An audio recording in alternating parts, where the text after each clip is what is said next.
Hello दोस्तों, स्वागत है आप सबका मेरे चैनल मैगज़ोन पर। और जैसा कि आप लोगों को पता है कि आज हमारा 13 जनवरी है, तो यहाँ पर हम लोग शुरू करेंगे अपने फिजिक्स में हीट और कैलोरीमेट्री के चैप्टर के कुछ बहुत ज़्यादा इंपॉर्टेंट एमसीक्यूज़। और ये चैप्टर की थ्योरी हम लोग ऑलमोस्ट अपना कवर कर चुके हैं, तो इसकी थ्योरी मैं आप लोगों से रिक्वेस्ट करूंगा एक बार ज़रूर देख लीजिएगा, क्योंकि अगर आप थ्योरी नहीं देखे होंगे तो शायद ये क्वेश्चंस आपसे नहीं लग पाएंगे। हालांकि कुछ क्वेश्चंस बहुत सिंपल हैं, डेफिनेटली आप लगा सकते हैं, लेकिन अगर आप थ्योरी इसकी देख लेंगे तो बहुत आसानी से आप इन सारे क्वेश्चंस को हल कर सकते हैं। तो दोस्तों, लेसन स्टार्ट करने से पहले बस वही रिक्वेस्ट जो हर बार मैं आपसे करता हूं कि मुझे अनअकैडमी के प्लेटफॉर्म पर फॉलो कर लीजिए। वहां पर मैं एक स्टार वेरीफाइड एजुकेटर हूं और मेरे courses SSC JEE, RRB JEE, GATE, engineering services के लिए अपलोड किए जाते हैं।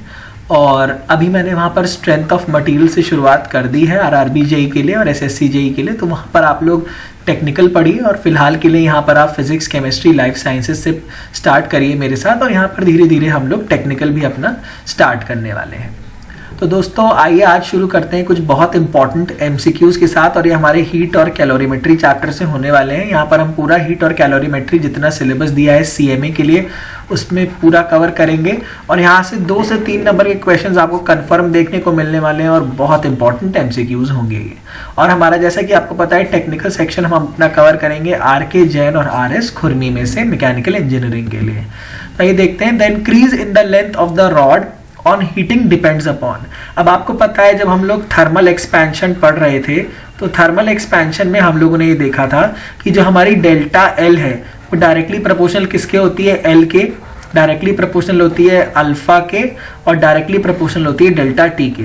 मतलब हीट करने पर हमारी लेंथ में जो चीज, मतलब जो चेंज आएगा वो डायरेक्टली प्रोपोर्शनल होगा हमारी ओरिजिनल लेंथ के, कोफिशिएंट ऑफ लीनियर एक्सपेंशन के, और चेंज इन टेम्परेचर। मतलब जितना ज्यादा इनिशियल लेंथ होगी उतना ही ज्यादा लेंथ में चेंज आएगा, जितना ज्यादा कोफिशिएंट ऑफ एक्सपेंशन होगा उतना ज्यादा चेंज आएगा लेंथ में, और जितना ज्यादा टेम्परेचर में चेंज होगा उतना ही ज्यादा आपका डेल्टा एल आएगा।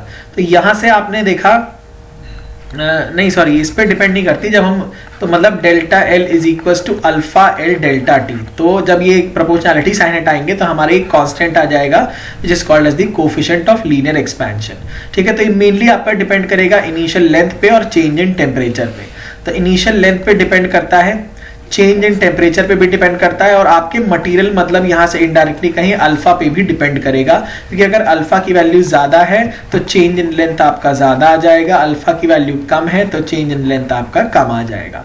तो यहाँ से आपके ऑप्शन ए भी सही है, बी भी सही है, सी भी सही है, तो यहां से आपका option D, that is all of the above, हो गया सही। तो आपको पता है अल्फा होता है कोफिशिएंट ऑफ लीनियर एक्सपेंशन, मतलब लेंथ में जब एक्सपेंशन होगा। बीटा होता है कोफिशिएंट ऑफ सुपरफिशियल एक्सपेंशन, मतलब एरिया में एक्सपेंशन होगा। ठीक है, और आपका जो गामा होता है वो होता है कोफिशिएंट ऑफ सुपरफिशियल एक्सपेंशन, मतलब पूरी की पूरी वॉल्यूम में एक्सपेंशन होगा।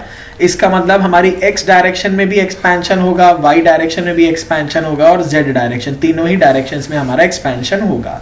तो यहाँ से अगर हम देखें, alpha is to beta is to gamma, ये हमारा कितना होता है दोस्तों? 1:2:3 हो जाता है।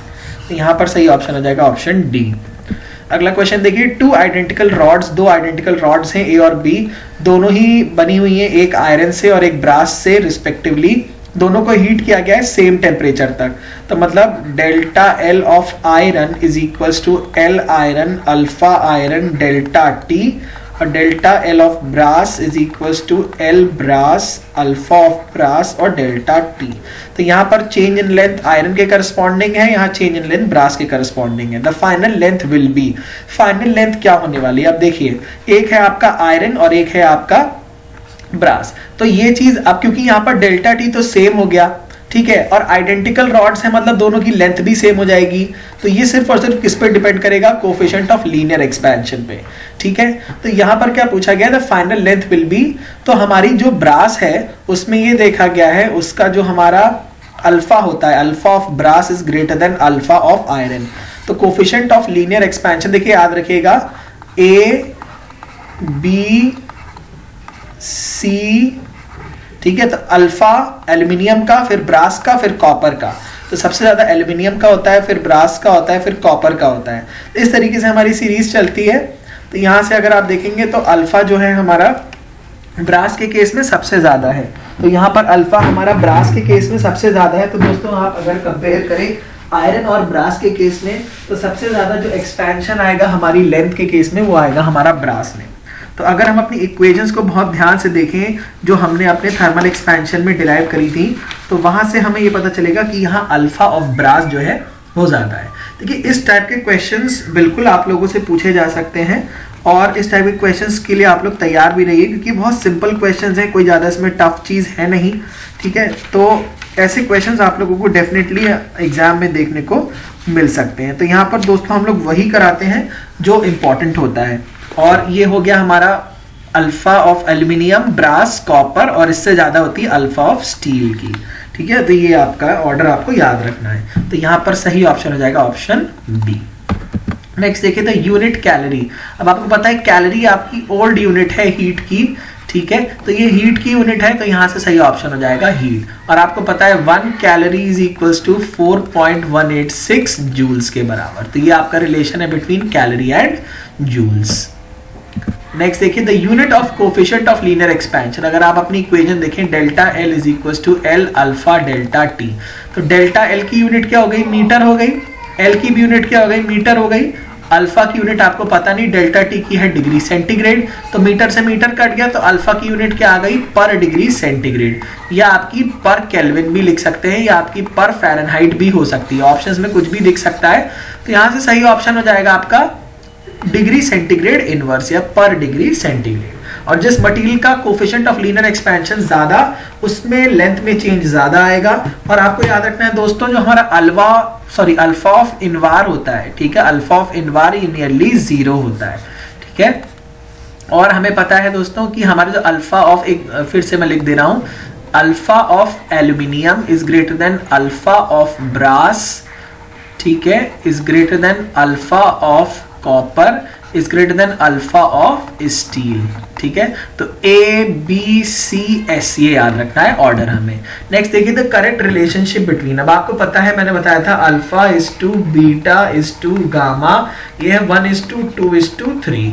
तो alpha is the coefficient of linear expansion, this is the coefficient of superficial expansion, this is the coefficient of volume expansion. तो आपको पता है 1:2:3, तो alpha is equals to 1/2 times beta is equals to 1/3 times gamma. तो ये हो गया आपका सही ऑप्शन। नेक्स्ट देखिए, how much will a bar of aluminium 100 centimetre long expand when heated from 20 से 100 डिग्री। तो यहाँ मतलब डेल्टा टी मेरा कितना हो जाएगा, 100 - 20 that is 80 degree centigrade. Length initial कितना दिया हुआ है, 100 सेंटीमीटर दिया हुआ है। अल्फा कितना दिया हुआ है, 0.00025 डिग्री सेंटीग्रेड। ठीक है, तो मतलब अगर मैं फॉर्मूला लगाऊं delta L is equals to L alpha delta T, तो यहां से मुझे क्या निकालना है, how much will the bar of aluminium expand, मतलब डेल्टा एल निकालना है। तो एल है मेरा 100 सेंटीमीटर, अल्फा है मेरा 0.00025 मल्टीप्लाइड बाय डेल्टा टी कितना है मेरा 80। तो जब आप इसको सॉल्व करेंगे तो यहाँ से आपका आंसर आ जाएगा 0.2 सेंटीमीटर। ठीक है, तो ये क्वेश्चन है हमारा thermal expansion in case of solids में से, thermal expansion in case of solids का क्वेश्चन हो गया हमारे ये। ठीक है, नेक्स्ट देखिए दोस्तों, for a liquid the coefficients of apparent and real expansions gamma A gamma R respectively. अब आपको पता है जो कोफिशिएंट ऑफ रियल एक्सपेंशन है वो कोफिशिएंट ऑफ अपेरेंट एक्सपेंशन से ज्यादा होता है। ये चीज मैं अपने लेक्चर्स में आप लोगों को थ्योरी में पढ़ा चुका हूँ। ठीक है, तो अपेरेंट एक्सपेंशन क्या होता है, जैसे मान लीजिए आपने किसी वेसल में एक लिक्विड लिया और आप हीट कर रहे हैं, तो सबसे पहले क्या होगा, ये वेसल एक्सपैंड करेगा। तो वेसल एक्सपैंड करेगा, उसके कारण आपके लिक्विड का लेवल कुछ नीचे जाएगा। उसके बाद जब आपका लिक्विड हीट अप होना शुरू करेगा तब वो एक्सपैंड करेगा। तो पहले लिक्विड का लेवल नीचे जाएगा, फिर लिक्विड का लेवल ऊपर चला जाएगा। ठीक है, तो one of them will expand. तो ये क्या होता है, एक आपका अपेरेंट एक्सपेंशन हो जाएगा, एक आपका रियल एक्सपेंशन हो जाएगा, और जो कोफिशिएंट ऑफ रियल एक्सपेंशन है वो हमारा हमेशा अपेरेंट से ज्यादा होगा। तो यहाँ पर सही ऑप्शन हो जाएगा हमारा coefficient of real expansion greater than apparent one. Next देखिए, water is cooled from 4 to 0 degree centigrade. तो 4 डिग्री सेंटीग्रेड से 0 डिग्री सेंटीग्रेड तक जब आपने इसे कूल किया तो आपको पता है यहाँ पर ये एनॉमलस एक्सपेंशन करेगा।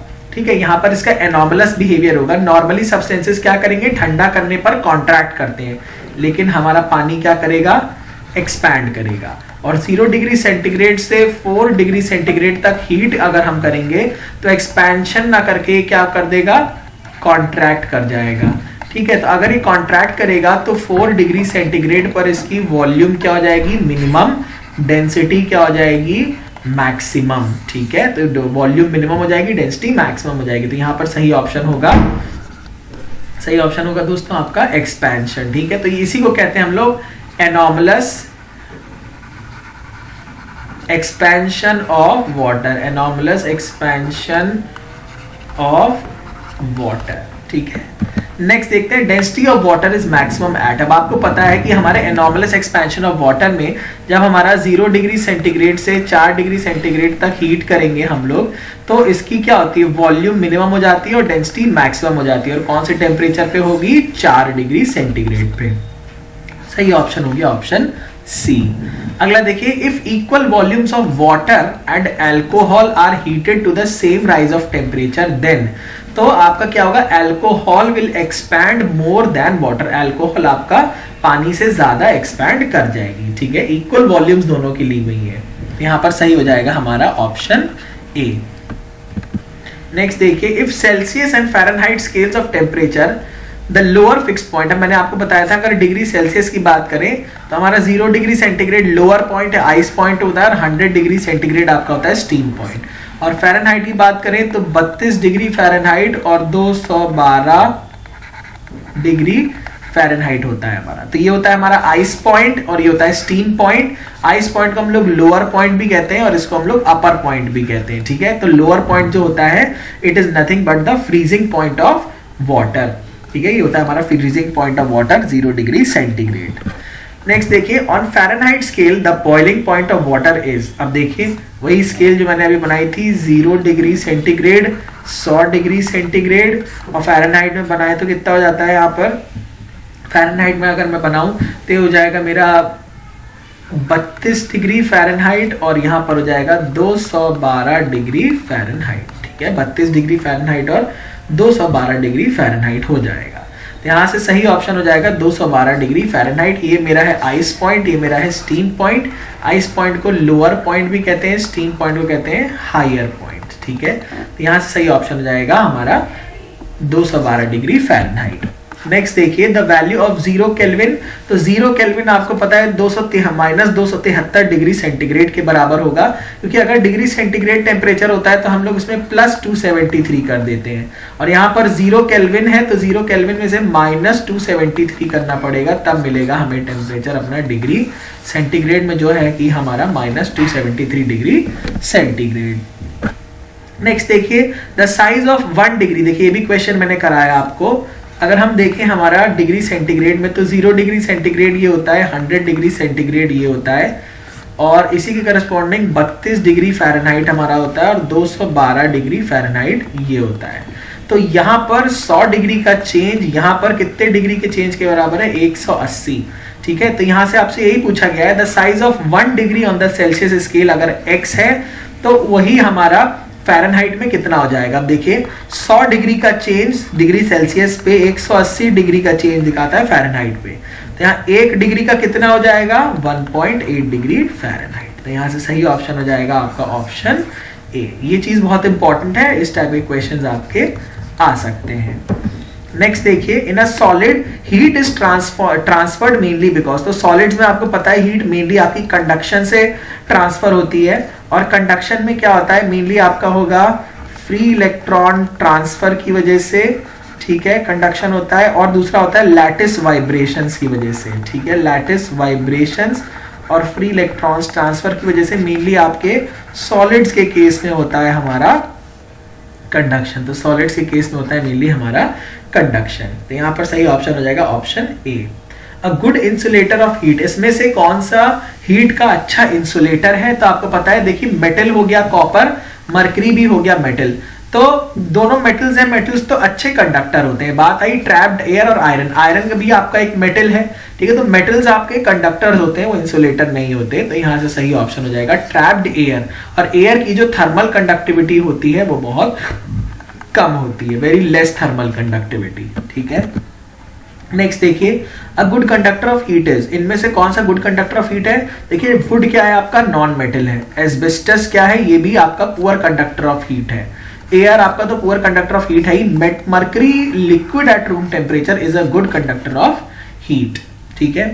नेक्स्ट देखिए, a medium is required for the transfer of heat by the process of, medium की रिक्वायरमेंट किसमें आपको होती है? कंडक्शन में भी होगी और आपको कन्वेक्शन, दोनों में ही मीडियम चाहिए होगा। कंडक्शन में पार्टिकल्स अपनी जगह से मूव नहीं करते, लेकिन कन्वेक्शन में पार्टिकल्स अपनी जगह से मूव कर जाते हैं। मतलब लाइटर पार्टिकल्स मूव करेंगे ऊपर की ओर जब उनकी डेंसिटी घटेगी टेम्परेचर को बढ़ाने से, और हैवियर पार्टिकल्स नीचे आके सेटल डाउन हो जाएंगे। तो यहां से सही ऑप्शन हो जाएगा आपका option D, conduction and convection. Next देखिए, in a liquid heat is transferred, देखिए लिक्विड के केस में हीट का जो मेनली ट्रांसफर होता है वो हमारा कन्वेक्शन की वजह से होता है, ठीक है। हालांकि हमारे जो लिक्विड्स होते हैं उसमें होता क्या है कि जब आप हीट करेंगे तो जो भी liquid near the source of heat है, सबसे पहले उसकी डेंसिटी कम होना शुरू होगी, क्योंकि आपको पता है कि density is inversely proportional to temperature. तो यहाँ पर इसकी डेंसिटी कम होना शुरू होगी और ये ऊपर राइज करेगा, और जो ऊपर हैवी लिक्विड होगा वो कहाँ आ जाएगा, वो नीचे आ जाएगा और इसकी जगह ले लेगा।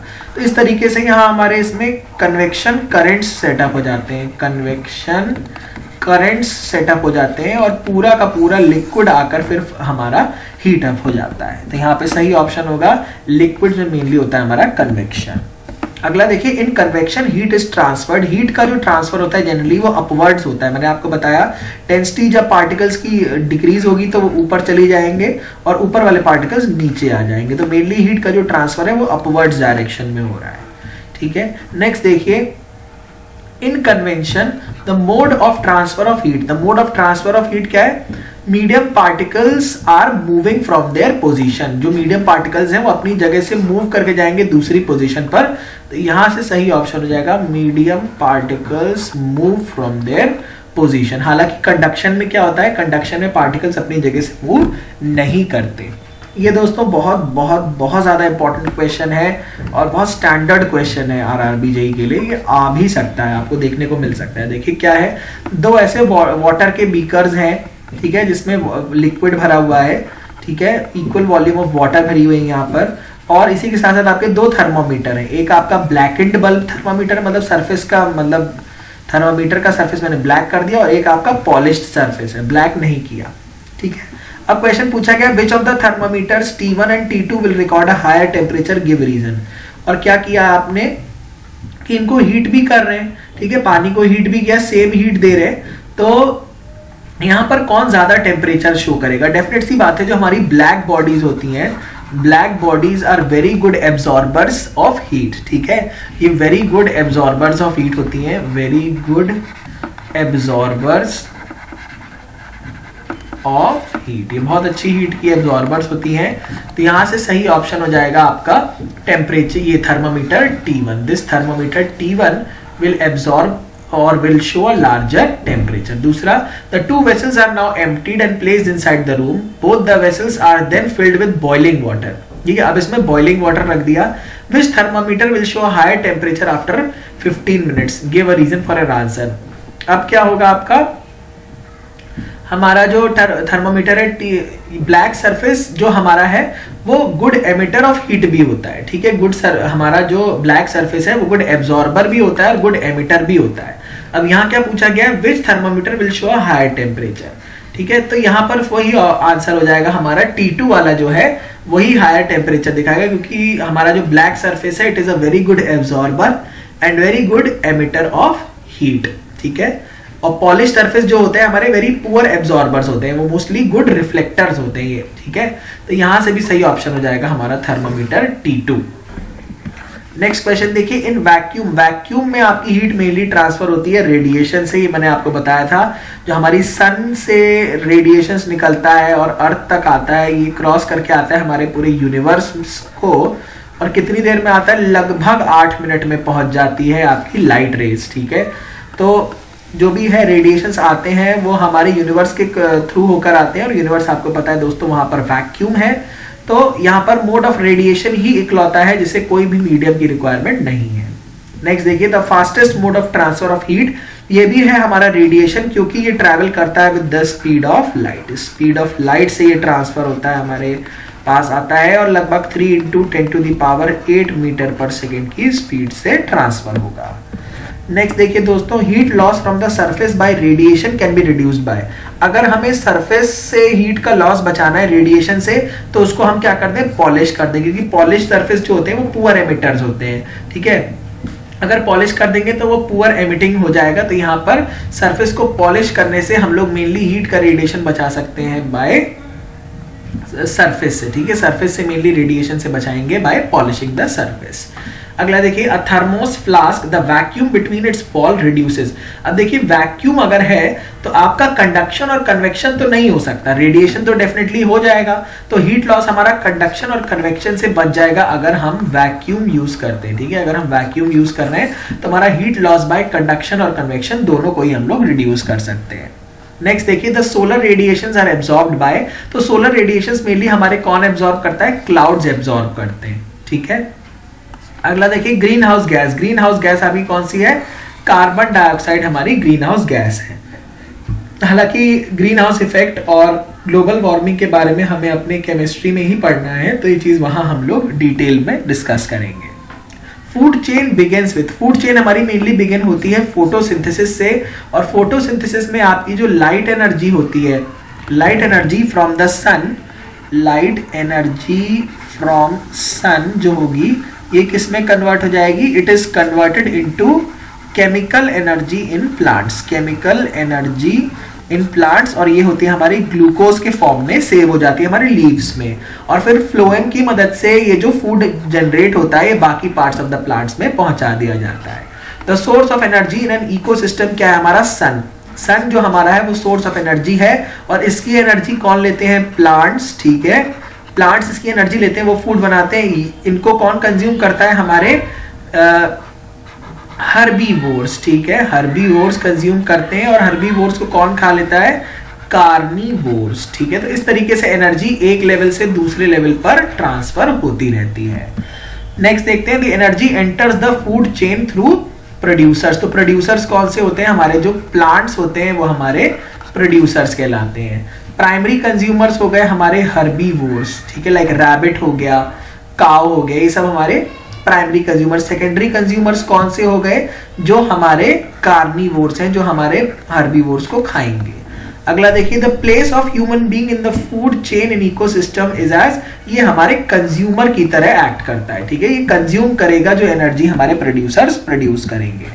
नेक्स्ट देखिए, the source of renewable energy. अब रिन्यूएबल एनर्जी यहाँ अगर आप यहाँ पर देखें तो ट्री हमारा एक रिन्यूएबल एनर्जी है जो काफी जल्दी से रिन्यूएट हो जाता है, ठीक है। देखिए पेट्रोलियम, कोल को तो बहुत वर्ष लगते हैं, बहुत साल लगते हैं फॉर्म होने में, सो एज यूरेनियम, लेकिन हमारा जो ट्री है ये आपका एक रिन्यूएबल सोर्स ऑफ एनर्जी है।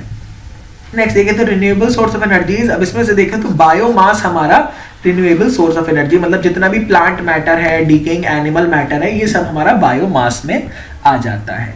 नेक्स्ट देखिए, the value of a resource depends upon. The value of resource जो है मेनली डिपेंड करता है उसकी रिक्वायरमेंट कितनी हमारी सोसाइटी में हो रही है।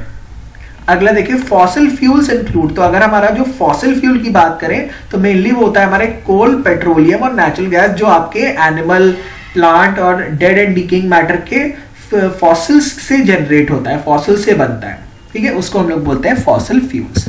तो इसी के साथ हमारा ये वाला लेसन यहाँ पर फिनिश होता है। आई होप कि जितने भी प्रॉब्लम्स हम लोगों ने यहाँ पर कराए हैं आपको वो सारे प्रॉब्लम्स बहुत इंपॉर्टेंट और अच्छे लगे होंगे, तो इसलिए चैनल को सब्सक्राइब जरूर कर ले और अपने दोस्तों के साथ भी हमारे चैनल की इन्फॉर्मेशन शेयर करिए।